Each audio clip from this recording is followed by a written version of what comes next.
Profesor Dr. Haji Aflatun Muhtar MA, putra kelahiran Lahat, beliau didapuk sebagai Ketua Majelis Ulama Indonesia Provinsi Sumatera Selatan dan juga aktif di dunia perguruan tinggi sejak tahun 1998. Menjabat Dekan Fakultas Dakwah, Wakil Rektor, dan akhirnya pada tahun 2007 hingga 2015 sebagai Rektor Universitas Islam Negeri Raden Fatah Palembang. Profesor yang satu ini dalam kepemimpinannya memegang teguh tauladan dari Rasulullah SAW, yaitu amanah. Assalamualaikum warahmatullahi wabarakatuh. Bagaimana kabar Anda pemirsa setia Bukan Basa-Basi di TVRI Sumatera Selatan? Senang sekali rasanya saya Nurwulan Puspanegara kembali hadir di layar kaca Anda. Tentunya dalam program Bukan Basa-Basi, kami akan menghadirkan bincang-bincang santai dengan para tokoh yang tentunya akan memberikan inspirasi untuk kita semua hanya di TVRI Sumatera Selatan. Pada kesempatan kali ini, kita akan berbincang-bincang santai dengan salah satu public figure atau tokoh masyarakat yang sudah sangat dikenal di Provinsi Sumatera Selatan, tentunya sebagai Ketua Majelis Ulama Indonesia Provinsi Sumatera Selatan, Profesor Dr. Kiai Haji Aflatun Muhtar MA, dan juga sangat aktif di dunia pendidikan di Provinsi Sumatera Selatan dan juga di nasional karena pernah menjabat selaku Rektor Universitas Islam Negeri Raden Fatah Palembang dan juga masih aktif sebagai guru besar hingga saat ini. Langsung saja kita berbincang-bincang bersama Profesor Dr. Kiai Haji Aflatun Muhtar MA. Assalamualaikum, Profesor. Waalaikumsalam warahmatullahi wabarakatuh. Bagaimana kabarnya, Prof? Ini saya sapa panggilnya Bapak aja ya. Oke ya. Bagaimana kabarnya, Pak? Alhamdulillah, walaupun situasi kondisi seperti kita tetap sehat, tetap beraktivitas seperti biasa. Alhamdulillah, walaupun suasana lagi corona seperti ini, kita tetap aktivitas Terus, ya, Prof ya. Ini adalah panggilan jiwa, panggilan rohani, panggilan tugas. Baik, Bapak, tadi saya di awal sudah saya informasikan kepada para pemirsa TVRI Sumatera Selatan bahwa Profesor Aflatun Muhtar ini sudah sangat dikenal sebagai tokoh agama, tokoh masyarakat, tokoh pendidikan, dan juga sebagai Ketua Majelis Ulama Indonesia Provinsi Sumatera Selatan. Kegiatannya seperti apa, Prof? Dengan segudang amanah yang diemban, seperti apa mengatur kegiatan sehari-harinya, Prof? Tentu dalam hal ini yang menjadi prioritas pertama, kita harus mampu membagi waktu. Saya harus membagi waktu kapan saya ke Majelis Ulama.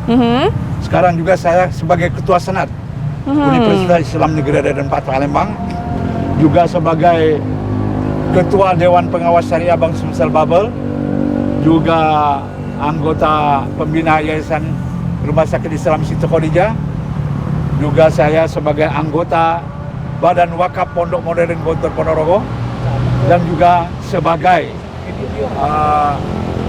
tim seleksi pejabat Muratara dan juga tim seleksi Rektor di Kementerian Agama Republik Indonesia. Nah, jadi waktu-waktu ini harus saya dapat membaginya dengan baik sehingga semuanya bisa terrealisasi, bisa laksana dan bisa terpenuhi. Wow, banyak sekali ini aktivitas dan tentunya juga amanah-amanah yang diemban, dan ini tentunya merupakan suatu hal yang sangat luar biasa dan juga bisa dikatakan sedikit menjadi beban yang berat begitu. Apakah menjadi beban atau seperti apa, Prof, menjalankan aktivitas ini? Iya, saya kira itu tidak menjadi beban berat bagi saya karena kuncinya adalah ikhlas. Ikhlas. Amanah adalah suatu tanggung jawab, kepercayaan yang diberikan oleh umat kepada saya. Tentunya ini mendapat berkah dan ridho daripada Allah Subhanahu wa taala. Maka amanah ini ada tanggung jawabnya kepada Allah, ada tanggung jawab kepada manusia, ada tanggung jawab pada diri kita sendiri. Nah, ketika kita menjalankan amanah dan tugas ini dengan ikhlas, maka insya Allah semuanya itu menjadi ringan dan dapat kita laksanakan dengan baik.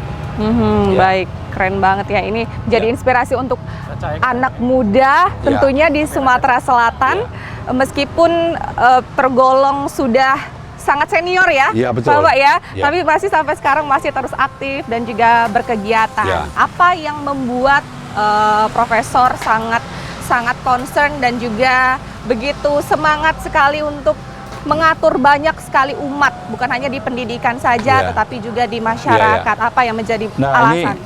Itu saya terinspirasi ketika saya menjadi santri di Gontor.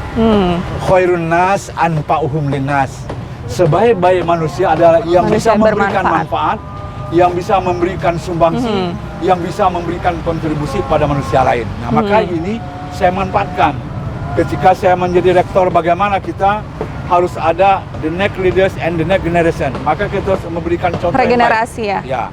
Demikian juga ketika di MUI kita berjuang, berusaha agar lahir the next leaders yang bergulat dengan majelis ulama. Bukan saja di provinsi juga, tapi di 17 kabupaten kota kita lakukan pembinaan, kita lakukan kaderisasi, kita lakukan turun kerja dan lain sebagainya untuk memberikan spirit dan semangat agar mereka pun kelak siap tampil ketika tiba saatnya untuk menjadi the next leaders and the next generation. Nah, berbicara mengenai regenerasi dari para pemimpin ataupun juga orang-orang yang akan mengemban amanah, karena pada dasarnya setiap manusia itu adalah pemimpin ya, Ya, Prof betul, ya. ya. Nah, seperti apa di Provinsi Sumatera Selatan para generasi muda yang akan tentunya melanjutkan tongkat estafet dari kepemimpinan dan juga amanah para pemimpin sebelumnya? Ya, saya selalu sampaikan kepada kawan, sahabat yang muda-muda yang kita harapkan mereka kelak akan menjadi the next leaders and the next generation. Maka yang pertama harus tanamkan niat yang tulus. Yang kedua harus punya ambisi. Niat, ambisi. Tapi bukan ambisius ya. Ya. Ambisi itu dengan adanya ambisi kita punya rencana, punya cita-cita, kita akan kerja keras untuk Ada goals-nya menggapai ya, Prof ya. Ada goals-nya. Untuk mencapai goal itu. Maka setelah niat harus kerja keras. Harus kerja ikhlas. Harus kerja totalitas. Tapi jangan lupa pelihara moralitas dan integritas. Ini harus dipelihara. Nah, kemudian kalau sudah usaha kerja keras, maka kita harus pakai filosofi tawakal. Usaha, ikhtiar, sabar dan doa. Karena kodok dan kodar ada di tangan Allah Subhanahu wa taala. Nah, oleh karena itu saya selalu sampaikan kepada generasi muda, karena kita orang Sumatera Selatan, maka untuk menggapai cita-cita, sebuah harapan, sebuah mimpi, niat yang tulus, cita-cita mulia pertama, tadi saya katakan niat. Yang kedua filosofi air, filosofi gunung. Nah, jadi filosofi gunung apa? Jangan bermimpi gunung turun ke lembah. Jadi kita harus mendaki. Kerja keras, ya, membanting tulang, memeras keringat untuk sampai ke puncak. Harus begitu. Kalau sudah dengan filosofi gunung, pakai jangan lupa di Sumsel ini banyak air, Batanghari 9. Maka pakai filosofi air. Dihadang sebelah kanan, pindah ke sebelah kiri. Dihadang sebelah kiri, pindah ke kanan. Dihadang kiri kanan, pindah ke tengah. Dihadang kiri kanan tengah, meloncat. Pantang menyerah sebelum kalah, pantang mati sebelum ajal. Ini harus kita lakukan untuk menggapai sebuah cita-cita. Baik, luar biasa sekali. Ini merupakan diskusi yang sangat memberikan insight dan juga memberikan kita inspirasi sebagai generasi muda untuk mengemban amanah untuk menjadi manusia yang tentunya memiliki cita-cita, juga berkontribusi bagi banyak orang, karena sebaik-baiknya manusia adalah manusia yang bermanfaat bagi orang lain. Baik Profesor, terima kasih. Kita jeda sebentar. Pemirsa setia TVRI Sumatera Selatan, tetaplah setia bersama kami dalam program Bukan Basa-Basi, karena kami akan segera kembali.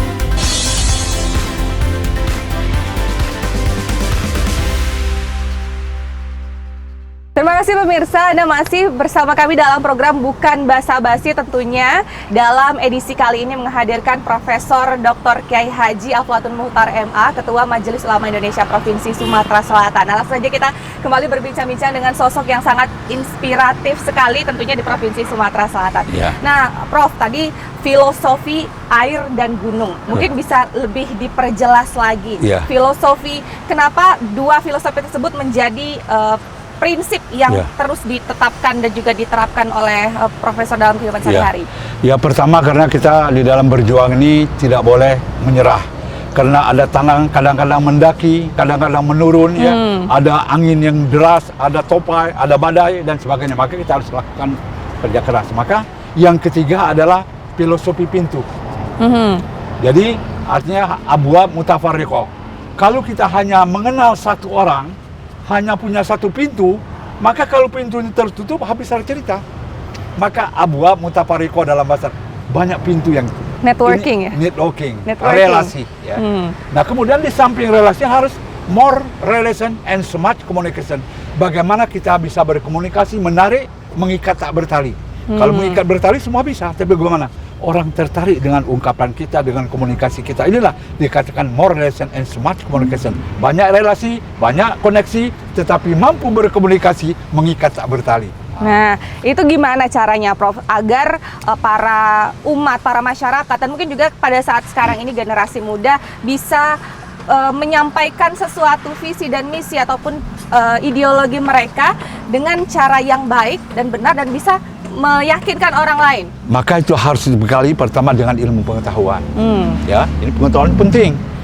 Bagaimana cara berkomunikasi, bagaimana menarik orang supaya orang itu punya simpati kepada kita. Ini harus ada ilmunya juga. Kemudian yang kedua, tadi an-niyah al-khaliso min qalbin khalis. Niat yang tulus ikhlas muncul dari lubuk hati yang betul-betul bersih dan dalam. Tidak dibuat-buat ya, tidak Prof, dibuat. ya. Kemudian yang terakhir, filosofi terakhir adalah filosofi angin sepoi-sepoi basah. Nah, Sudah 4 ini filosofinya yang ini, terakhir. Prof. Artinya ini dikatakan strategi. Kenapa saya ambil ini? Ada cerita bahwa ada 3 angin berlomba bagaimana menjatuhkan monyet dari pohon kelapa. Kata angin torpedo, beres ini, bisa saya jatuhkan dalam jangka 3 menit. Tetapi dia langsung hembus, ternyata monyet berpegang keras, tak jatuh. Datang angin yang kedua, angin puting beliung. Itu cukup 3 menit. Dia hembuskan, tidak juga jatuh.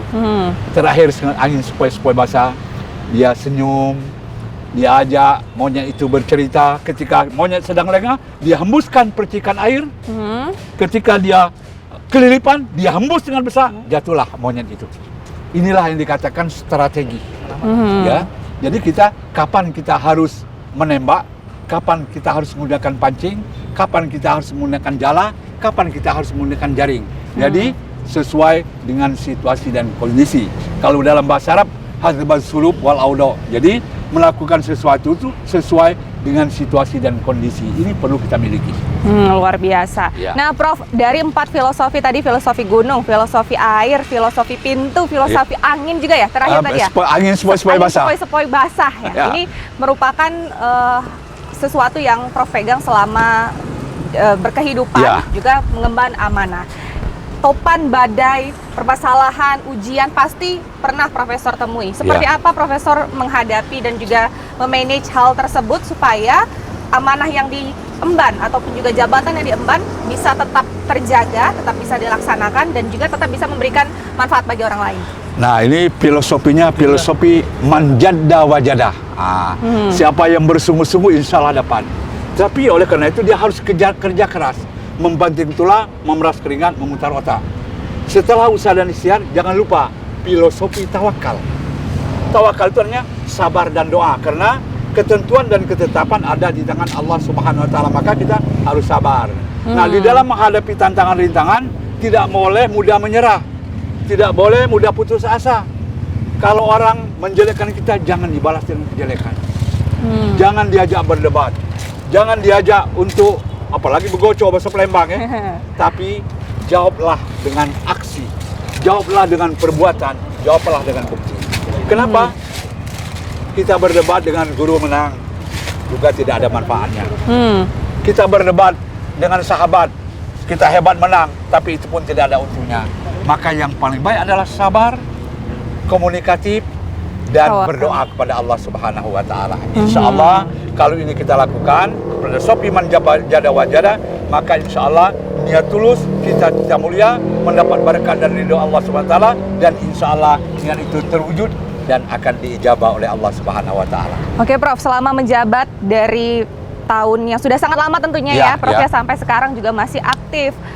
Permasalahan ataupun juga masalah yang pernah ditemui, dihadapi yang mungkin paling berkesan, yang memberikan hikmah terbesar dalam kehidupan Profesor apa kira-kira, Prof? Saya kira di antara ujian, cobaan, tantangan, baik itu datang dari eksternal maupun dari internal. Misalnya ketika kita ingin mencalonkan suatu jabatan, tentu saja tidak semua orang setuju. Tapi saya yakin, kalau niat itu ikhlas karena Allah, niat itu untuk pengabdian, insya Allah doa kita akan dijabah oleh Allah Subhanahu wa taala. Ini saya hadapi dengan sabar. Saya hadapi dengan komunikasi. Walaupun orang tidak senang kepada saya, tetap hormat kepada dia. Nah, ini kuncinya. Akhirnya orang itu luluh hatinya dan akhirnya dia kembali kepada kita. Karena yang hak tidak pernah akan kalah. Ja'al haq wa dhaqal batil innal batila kana zahuqa.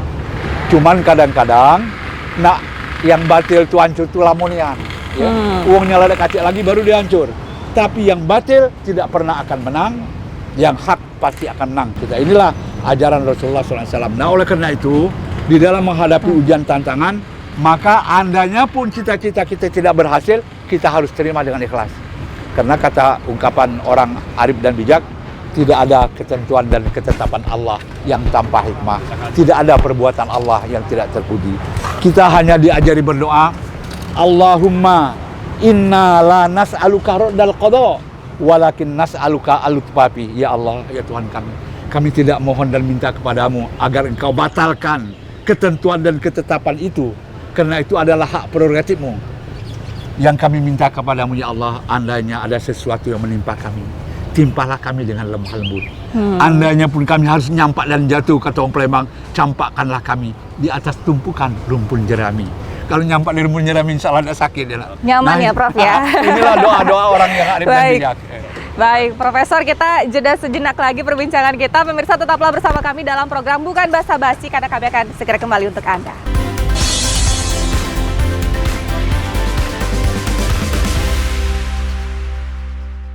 Anda masih bersama kami dalam program Bukan Basa-Basi, masih bersama Ketua Majelis Ulama Indonesia Provinsi Sumatera Selatan, Profesor Dr. Kiai Haji Aflatun Muchtar MA.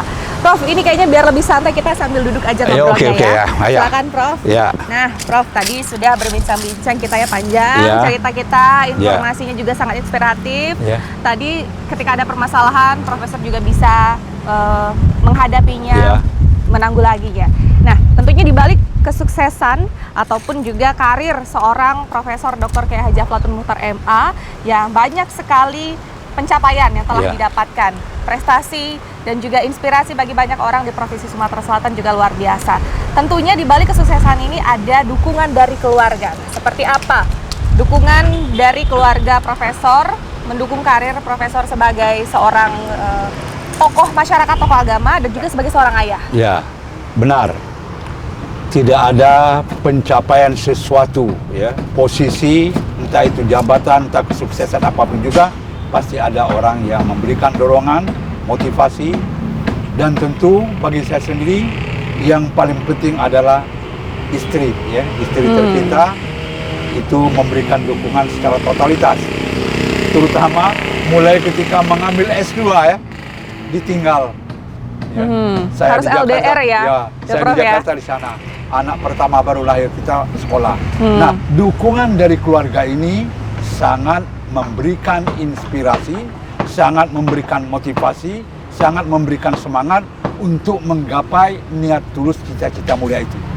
Bukan saja hanya dari istri, tapi mertua juga, orang tua juga. Nah, untuk Ibu ketahui, saya sudah ditinggal ayah ketika saya tamat kelas 3 SMA kalau di umum ya, tapi kalau di pesantren kelas 6.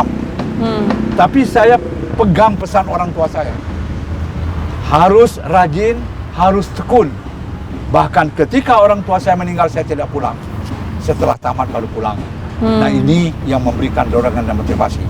Alhamdulillah, istri saya juga sebagai seorang guru SD, tapi dia sangat setia, sangat memberikan motivasi, sangat memberikan dukungan kepada saya ketika menggapai cita-cita mulai dari studi S2, S3 sampai menjadi dekan, menjadi rektor, dan seterusnya dan seterusnya. Di sisi lain yang tidak boleh kita lupakan adalah anak. Anak juga, saya punya anak 5, semuanya laki-laki. Kalau kata orang Jawa, Pendowo 5. Pendowo 5. Ini di dunia pendidikan juga atau mungkin berkarir di ranah yang lain? Yang tua sekarang sudah jadi dosen, insya Allah nanti dalam waktu dekat untuk menggapai doktor juga. Yang lainnya ada wira swasta, yang paling kecil sekarang masih ada di Malaysia, studi di Universitas Utara Malaysia, dan sekarang kerja di Malaysia ya.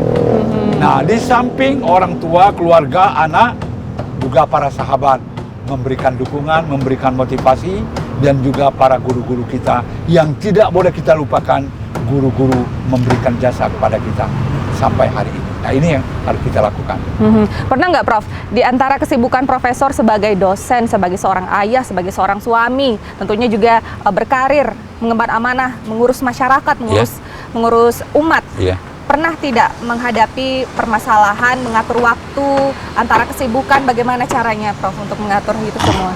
Tentu ini kita sampaikan kepada keluarga, kepada anak, bahwa jam ini ayah punya tugas, ya itu kita harus sampaikan. Komunikasi ya, Prof, ya? Komunikasi. Dan kedua, kita kalau sudah menjadi tokoh masyarakat tidak boleh mengecewakan masyarakat.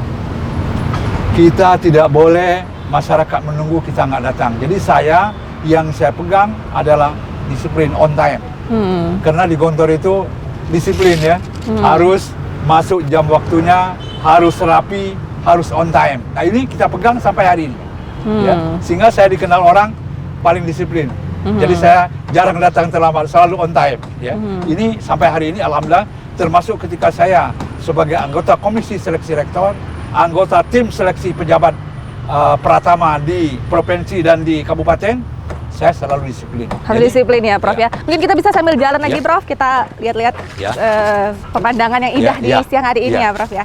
Nah, Profesor, tentunya sebagai seorang dosen, tentunya sebagai Ketua MUI Provinsi Sumatera Selatan, tentunya memiliki pandangan seperti apa dari kepemimpinan para pemimpin saat ini. Mungkin apakah ada pesan-pesan yang ingin disampaikan kepada generasi muda dan juga para pemimpin yang sedang menjabat saat ini, apa yang harus dilakukan dan apa yang tidak boleh dilakukan sebagai seorang pengemban amanah? Ya, pertama saya selalu berpesan kepada the next leaders and the next generation, generasi muda ya.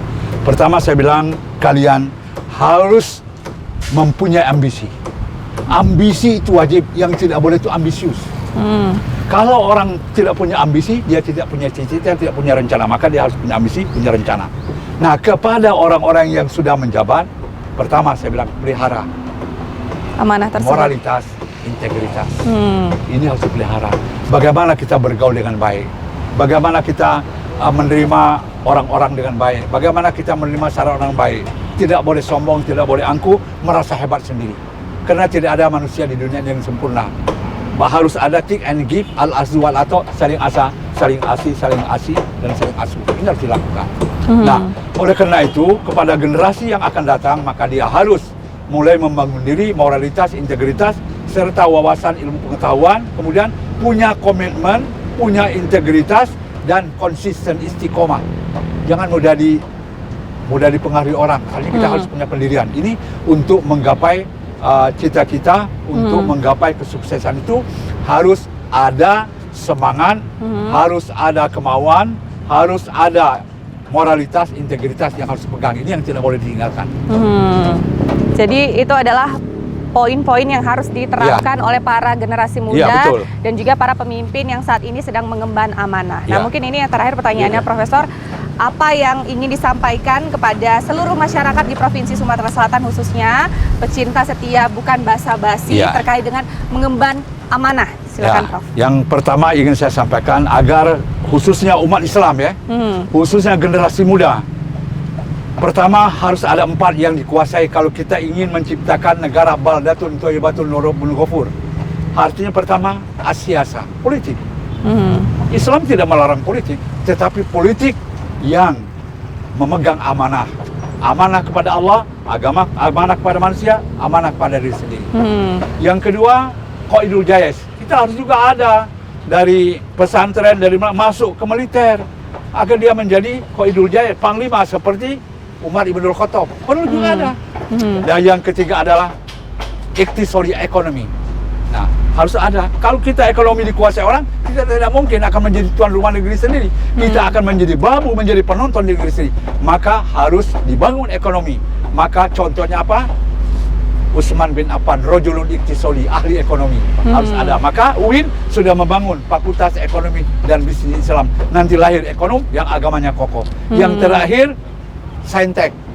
Contohlah Ali bin Abi Thalib, Bahrul Ulum, lautan ilmu pengetahuan. Kata Nabi, ana madinatul ilmi wa aliyun babu. Saya kota ilmu pengetahuan, pintunya melalui Ali. Maka ilmu pengetahuan harus dikuasai oleh umat Islam agar mampu menjadi tuan rumah negeri sendiri. Asiasa, wal qiyada, wal iktisadiyah, wal ilmiah. 4 ini untuk menciptakan baldatun thayyibatun wa rabbun ghafur, insyaallah. Insya Allah luar biasa. Terima kasih sekali Ya. Profesor, perbincangan yang sangat inspiratif tentunya untuk memberikan kita semua pemikiran-pemikiran baru dan juga membuka pandangan kita sebagai seorang manusia yang tentunya bukan hanya pemimpin saja, tetapi setiap manusia adalah pemimpin bagi dirinya sendiri yang Ya. mengemban amanah. Terima kasih sekali lagi Ya. Profesor atas waktunya. Dan pemirsa, demikianlah program Bukan Basa-Basi kali ini menghadirkan Ketua Majelis Ulama Indonesia Provinsi Sumatera Selatan, Profesor Dr. Kiai Haji Aflatun Muhtar MH. Akhir kata, saya Nurul Puspanegara mewakili seluruh kerabat kerja bertugas undur diri. Wassalamualaikum warahmatullahi wabarakatuh. Waalaikumsalam warahmatullahi wabarakatuh.